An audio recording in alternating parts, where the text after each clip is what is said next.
What's up, everyone? My name is Ethan. This is Courtside TV. If you're new, don't forget to subscribe, and let's get into it. So today, we are going to go over the final day of the regular season. I will be giving a preview on each of the games that are happening today as you're watching this. This video is going to go up a little bit earlier than it normally does on my channel. This will, if everything goes according to plan, this should be up about an hour before these games tip off for today. So just going to take a look at every single game that's on the schedule, final day of the regular season, every team in the NBA is playing, what's at stake, what's going to matter between all these teams, which teams are playing for something, which teams aren't. So let's just get into this and go through every single one of these games here. Alright, so we have a race for the 4 seed in the Eastern Conference. There are 3 teams who are right next to each other in the standings, and they all play. So let's take a look at some of these matchups here for the Knicks, the Hawks, and the Miami Heat, and where these teams could potentially end up. So the New York Knicks have a game. They're first up on the docket. They play the Boston Celtics at home. The Celtics are most likely going to be resting guys. They are completely locked into the 7 seed. They cannot go up. They can't go down. They are the 7 seed in the play-in tournament in the Eastern Conference. So Celtics have nothing to play for. Been that way for a couple of days now. They're locked into their position. So based on some comments from Brad Stevens after their game against the Timberwolves, seems like he's probably going to be resting Jason Tatum and Evan Fournier, and probably most of their other key rotation guys, I assume, will not play. So Boston, they don't care about this game, and New York does. So I would put, if I was a betting man, I'd put a lot of money on the Knicks. They probably have a huge line anyway. So New York should be able to wrap that one up and beat the Boston Celtics on the final day of the season, and that would give them the 4 seed. That would be huge for the Knicks to be able to get home court advantage in the first round of the playoffs, just because they haven't been there in so long. It's been a great season for them. Not only will they return to the postseason, but it's likely that they will have home court advantage because they have the same record as the Hawks right now, and they have the tiebreaker over them. They beat the Hawks in the head-to-head series this season, so the Knicks will have the same, if they finish with the same record, they will finish ahead of them in the standings. So all the Knicks have to do is win against the Boston Celtics, and they will be the 4 seed. Moving on down to Atlanta, they are 40-31, like I said, same as the Knicks, and they do not have the tiebreaker, so they're going to be number 5. If New York loses and Atlanta wins, then Atlanta will move up and be that number 4 spot, but regardless, that is most likely going to be the matchup in the first round. So the Hawks, all they have at stake here is if they win and beat the New York Knicks, they could potentially move up to 4. Now, if they lose, they actually don't have much to lose here looking at it. The Hawks have the tiebreaker over the Miami Heat, so even if they lose and the Heat win, they won the head-to-head series, and so the Hawks, the lowest they can go is 5 at this point. The Heat cannot pass Atlanta. So the Hawks play the Rockets at home on the last day of the season. Rockets are tanking. They have the worst record in the league. They're going to be trying to lose, and so the Hawks should be able to wrap that one up fairly quickly and be able to get that win. So what's at stake for them is they can potentially get up to 4 if the Knicks lose, but even if the Hawks lose and the Heat win, the lowest they can go is 5. So nothing really to worry about there. Then we move down to the Miami Heat, who play the Detroit Pistons on the road there. So the Pistons are another one of those teams that are tanking, one of the worst teams in the league. They're going to be trying to lose as much as possible. So Heat should be able to get that victory. They don't have the tiebreaker against the Hawks, like I said, so the highest they can go is number 5. If New York loses, Miami does have the tiebreaker head-to-head against the New York Knicks. So they could potentially pass the Knicks here if the Knicks, for whatever reason, lose to the Boston Celtics. So Miami is potentially playing for the 5th seed, but if not, if they lose or if the Knicks win, then they're going to be at number 6, and that is a little bit scary. The loss against the Bucks last night, it really hurts them because not only does that put a loss on their resume, but it puts them in that 6th spot, and guess who they're most likely going to play? The Milwaukee Bucks. So that would be an interesting first round matchup. We saw those two teams play last year. Bucks have made some pretty significant changes since then, so Heat and Bucks in the first round would be pretty fun, and Knicks and Hawks, that would be an intriguing 4-5 matchup as well. So if I had to put money on it, I think all 3 of these teams are probably going to win today, and these standings will stay the way that they are, setting up a pretty fun first round in the Eastern Conference. Alright, so here we have a race for the play-in spots in the Eastern Conference. These teams are all decided. These teams are all going to be in the play-in tournaments. It just is a matter of seeding right now, and they all have the same exact record, and 2 of them play each other today. So let's talk about this game. The Indiana Pacers and the Toronto Raptors. The Raptors not playing for anything, but they are actually a solid team. It depends on who they rest today. Kyle Lowry has kind of been out. They've mostly been resting him ever since they've been eliminated. They've had a couple of other guys, in and out with ticky-tack injuries and stuff, so we'll see who ends up in uniform for the Raptors tomorrow, but they could potentially be a team that plays spoiler on the last day of the season for the Pacers, but as long as Indiana takes care of business and gets a victory here, they will not be the 10th seed, because the next game up is Charlotte and Washington have to play each other. The loser of that game, assuming Indiana wins, will probably be the number 10, and the winner will be the number 8. So The winner gets to stay out of that bottom play-in bracket there, potentially deciding who gets to host a game in the first round. The good news for Charlotte is that they have the tiebreaker over both Washington and Indiana, although I guess the tiebreaker over Washington doesn't matter at this point because they have the same record, and so whoever wins that game is going to end up being higher. But they do have the tiebreaker over Indiana, so if Charlotte wins or if Washington wins, both of them, then either one of those teams will finish above the Pacers, and the Pacers will be the 9th seed, assuming that they can win against Toronto.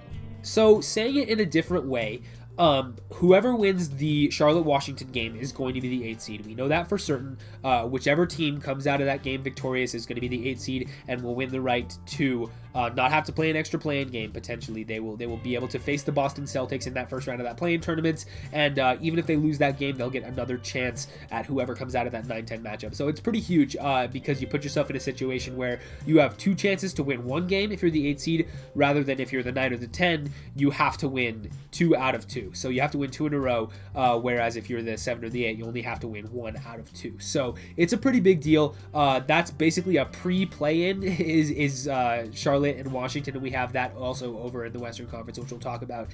So whoever wins that game is going to get the 8th seed. Loser will be 10 if the Pacers win their game against the Raptors. So if the Pacers win, they will be the 9th seed. If they lose, they'll be the 10. So hopefully that made sense. Winner of Charlotte-Washington will be 8. Assuming the Pacers win, the loser will be 10, and then the Pacers will be number 9. So now let's jump on over to the Western Conference and look at the race for the 1 seed. We have the Jazz and the Suns separated by 1 game, and Phoenix has the tiebreaker over Utah, so they are still alive in the hunt for that 1 seed. The Suns have the San Antonio Spurs, who are locked into number 10 in the Western Conference. They have nothing to play for. They will be the 10th seed. They cannot slip out of the play-in tournament. They cannot get up to number 9. So Spurs just played the Suns on Saturday and got blown out by 40. So the Suns won that game pretty handily. Spurs are, going to be resting most of their guys, I would assume, on Sunday as well. So that game will be, should be a layup for Phoenix to be able to get that one. And then we don't have Utah and Sacramento until late in the evening. That is one of the later tip-offs, whereas Phoenix and San Antonio happens in the afternoon. So the Jazz are at the Kings. The Kings are eliminated. They have nothing to play for. They're trying to lose. So the Jazz should be able to wrap that one up. And if they do so, they will be the 1 seed in the Western Conference. The Suns have to hope for a Jazz loss in order to take over that number 1 spot. So if the Jazz lose for whatever reason, the Kings are an okay team. They're frisky, but a lot of their guys are going to be out because they just don't want to risk any injuries to any of their higher level rotation players. Of course, makes sense. So you would assume the Kings might rest guys. De'Aaron Fox hasn't played in a little bit, and even though was close to getting cleared to return, they've been eliminated from the playoffs, so he probably will not be in uniform. So the Jazz and the Kings, that should be an easier win for the Jazz, and if they do that, they'll lock up the 1 spot. But if for whatever reason they lose and the Suns win, then we'll see a swap there. Phoenix will be number 1, Utah will be number 2.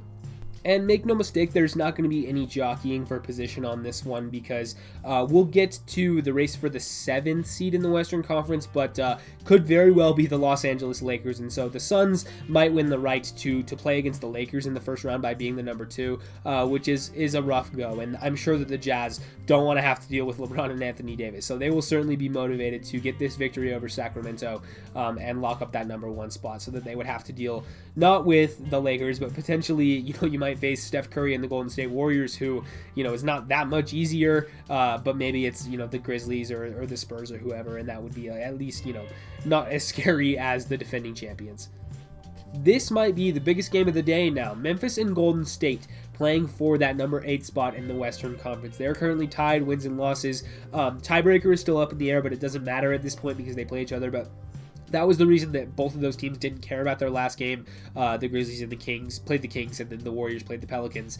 Neither of those games mattered for anything because it had already been set up. The season series is tied 1-1. Tiebreaker doesn't really matter because they're tied in terms of record here. But Warriors and Grizzlies will play. Winner gets the 8th seed, loser gets number 9. Simple as that. It's basically a pre-play-in round, very similar to what we have with Charlotte-Washington over in the Eastern Conference. Winner gets the right to, playing that first round of the play-in game, get 2 cracks at it to get into the postseason, so that's huge. Kind of talked about that over in the East. It's, like I said, very similar deal, whereas the loser has to win 2 games in a row in order to make it into the playoffs. So it's a lot tougher road if you're the 9th seed. So I think both of these teams are going to bring their A game. This is basically a pre-play-in round. It starts before it starts, right? And they're going to be trying to nab that 8th seed. Now, we're going to see both of these teams pretty much at full strength, I would assume. The Warriors have, Kelly Oubre's been out for a little bit, and Damian Lee's on the injury report. The Grizzlies are pretty much healthy. Jaren Jackson Jr. has been in and out of the lineup, but from what I can tell, looks like he is going to play. So they're pretty healthy. Both of these teams are, and it's going to be a fun game. All right, next game on the docket, we have the Cavaliers at the Brooklyn Nets. Cavs suck. They're tanking. They're not playing for anything. Brooklyn Nets are still attempting to lock up the number 2 seed. They're in a battle with the Milwaukee Bucks, as you can see up here. They're 1 game ahead, but the Bucks have the tiebreaker. So this is similar to what we just talked about with the Jazz and the Suns in the West. The Bucks need a Nets loss and a win for them to leapfrog them in the standings here because of the tiebreaker. So the Nets just need a win over the Cavs. Should be fairly easy. The Cavs are not very good, like I said. And then the Milwaukee Bucks have the Chicago Bulls, who are also out of the playoffs and tanking at this point. So if for whatever reason the Cavaliers can beat the Nets on the last day of the year, that will move Milwaukee up to that number 2 seed and the Nets down to number 3. Now, that's going to be a big deal because, like we kind of talked about earlier, it's more likely now that Miami ends up being that 6th seed, and the Heat are a dangerous team. We saw them go all the way to the finals last year. I think they were a 5 seed, so this is a dangerous team. You don't want to see them in the first round. So I would assume that the Nets are going to actually play and try to lock this one up. It's the Cavs. Shouldn't be that hard. But they're going to, most likely use their guys in order to try to win this game for sure and avoid the Miami Heat in the first round. Next one up is Orlando and Philadelphia. That game means literally nothing. The Sixers locked up the 1 seed. The Magic are in the lottery. Magic are trying to lose as much as they can. I'm sure that they will. The Sixers are going to try to get some momentum going into the playoffs. They probably won't play their stars. If they do, kind of similar to the Boston Celtics I mentioned earlier. If they do play their stars, it will be, a limited minutes basis. So Orlando-Philly doesn't really mean anything at all. And here we are in the Western Conference. Let's skip down here. You see Dallas at Minnesota. The Timberwolves are tanking there, trying to lose as much as possible, even though they don't have their lottery pick. If it lands, outside of the top 3, they have a top 3 protected draft pick. So, if it's 3 or lower, they won't keep it, but they still want to try to get those best lottery odds as much as they can to potentially try to jump into the top 3. So the Wolves are still trying to lose. The Mavericks, as long as they win, they stay number 5. They're a game ahead of both the Blazers and the Lakers right now. They just have to win that game against Minnesota, and they will stay in that number 5 spot. Now, the thing with Dallas is if they lose and the Portland Trail Blazers win their game, then they will drop down to number 6 because Portland has the tiebreaker over Dallas. So Portland can get up to number 5 if they win their game. The Lakers do not have the tiebreaker over Dallas, so they cannot pass the Mavericks. Even if the Lakers win and the Mavericks lose, highest the Lakers can go is number 6. So Dallas just has to win, they'll stay number 5. If they lose and the Blazers win, they'll be number 6. For the Lakers, they need, in order to move up in the standings, they need a victory and a Trailblazers loss. The Lakers, if both of those teams win, if both Portland and Los Angeles win, then the standings will stay as they are. The Lakers will be number 7, Portland will be number 6, unless Dallas loses, in which case Portland will jump up to number 5, Dallas will be number 6. So the highest the Lakers can go is number 6. They can avoid the play-in tournament still, it's very possible, and I'm sure they would like to in order to not have to expend that energy going through the play-in round. Even if they're probably likely to win against whoever their opponent is, you still would not want to take that chance. So they're going to try to get up to number 6 most likely, they would need to win and hope that the Trailblazers lose. Now, the Lakers play the New Orleans Pelicans, who are tanking, trying to lose as much as possible. They're eliminated, so should be an easier win there. I would not even be surprised to see the Lakers decide to rest some of their stars tomorrow. Maybe LeBron and Anthony Davis might not play or play on a very limited minutes basis, just because the Pelicans are completely banged up right now. Zion Williamson, Lonzo Ball, Brandon Ingram, Josh Hart, Steven Adams have all been out with ticky-tack injuries. It's basically the third string Pelicans at this point. So even the Lakers backups should be able to take care of business. Would not be surprised to see their stars take a day off after having dealt with so many injuries. So the good news for the Lakers, if they're hoping for a Portland loss, is that Portland is playing Denver, and the Denver Nuggets very much have something to play for as well. They're going to be trying to lock up their own race, which I'll get to in a second. So Portland-Denver, that's another huge game tomorrow. That's one to look out for. Blazers are at home, which is good for them. And like I said, if they win that game, they will be number 6. If Dallas loses, then they will actually jump up to number 5. But if the Blazers lose that and the Lakers win, then they will go down to number 7. So they could potentially find themselves in the play-in round if they lose. So this is another one where it's kind of like a pre-play-in, because if the Blazers lose this game, they're having to play extra games to get into the playoffs. If they win, they're locked into their first round series. So expect Portland to bring their intensity, their full effort today against the Denver Nuggets. And speaking of the Denver Nuggets, let's get into the final thing that's at stake here. The Nuggets and the Clippers are currently tied in terms of record. The Nuggets have the tiebreaker over the LA Clippers. That is the season series. The Nuggets won that. So they are currently up, and they would be the 3 seed if the season ended today.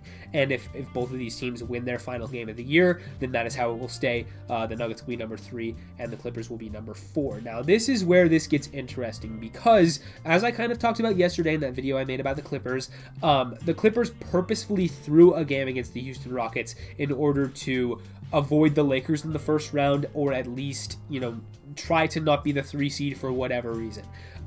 They are likely trying to be the number 4, trying to move down a little bit. But in order for them to do that, they most likely have to lose a game against the OKC Thunder, who they're playing against. And as we know, the Thunder have been aggressively tanking ever since the All-Star break.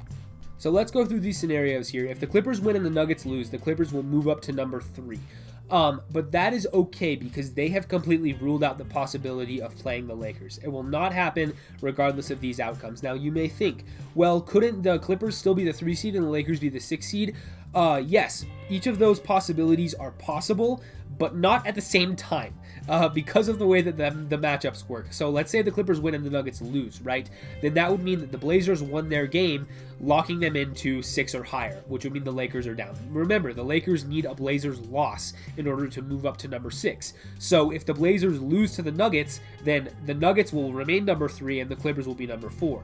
But if the Blazers beat the Nuggets, then the Nuggets will be number 4 and the Clippers will be number 3, but the Lakers will not be number 6, if that makes sense. So Clippers and Lakers in the first round is not going to happen, regardless of how the standings shake out. That is impossible right now.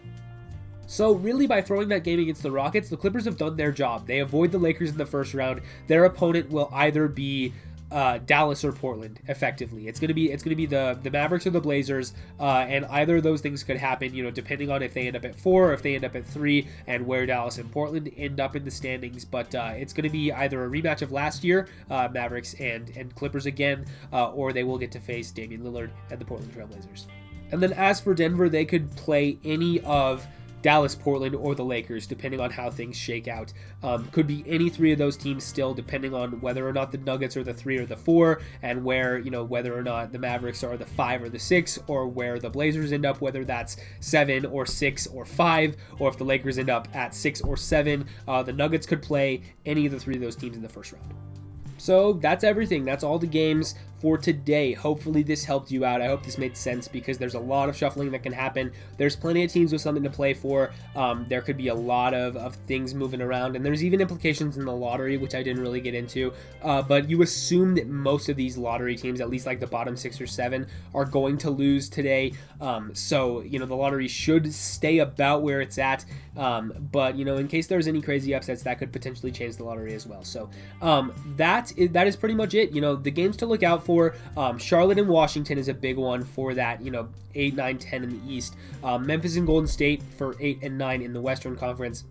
And then Denver and Portland has some big implications, because both of those teams are going to be trying to win that game. And that has some big implications for, the middle block of the Western Conference standings. Other than that, like Lakers and New Orleans is a good game, but the Lakers should be able to win that. Like most of these are teams that are trying to win against teams that are not.